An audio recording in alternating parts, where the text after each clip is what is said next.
Mga amiga na to sa kanginan.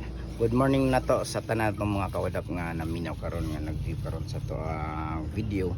Karon dai mga kawadap ang ato ang i-flex na to mo ang atong pagtanom sa kato ang napalit nga to sa Shopee nga paminta. Unya ato siyang isuway kung ang katong napalit na to nga paminta sa Shopee motorok ba niya ato pong gikuan sa katong mapalit na to sa tindahan lang kay paminta liso man akong gipalit ba. So atong tanawon nya ato na siyang pagsubaybayan kung asa gyud ang motorok. Kung motorok ba tong naara diha sa sari-sari store na to mapalit. Mo ni ato ang seed box.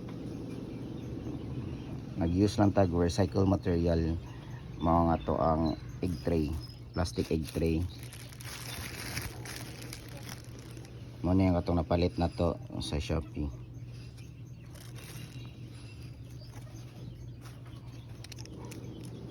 Atong ablihan. Ano yung atong napalit na paminta sa Shopee. Ito na siya isuway. So sa box tulo ka buka itong ibutang.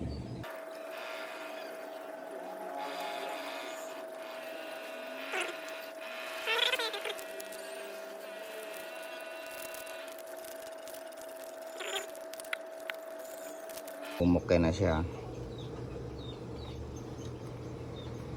Gubong na nato, gidip lang to gamay.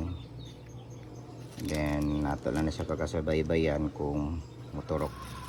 And the ring apart ang atong itanom is katong mapalit na to nga saris. Kuan gyapon, paminta gyapon siya.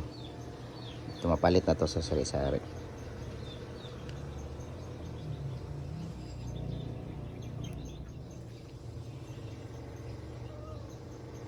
Okay, so ato na siyang na-cover. Bubuan na to gamay. Palanta ka ng sprinkle. Kana lang mag-moist lang ang ato ang soil nga gikuan. Itamnan.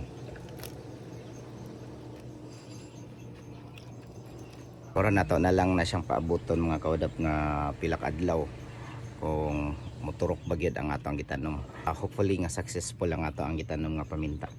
Kay naara po ko gi-order na pod nga katong paminta, laurel or dahon, pamintang dahon. Taglagsara kay ko kita ana nga nagtanom gud ana dire. Di atong tanom ron di sa tani siya pa kuanan jud sa init. Ari lang sa ni siya sa lamisa nga dool sa atong kuan kay para maobserbaran gyud nato. Nya dili pod kayo makawas manok. Makita gyud nato ba kung naagi mo tubo. So thank you sa pagkuyog. Bye bye. Don't forget to follow, like and share and comment. Bye bye, subscribe. Thank you.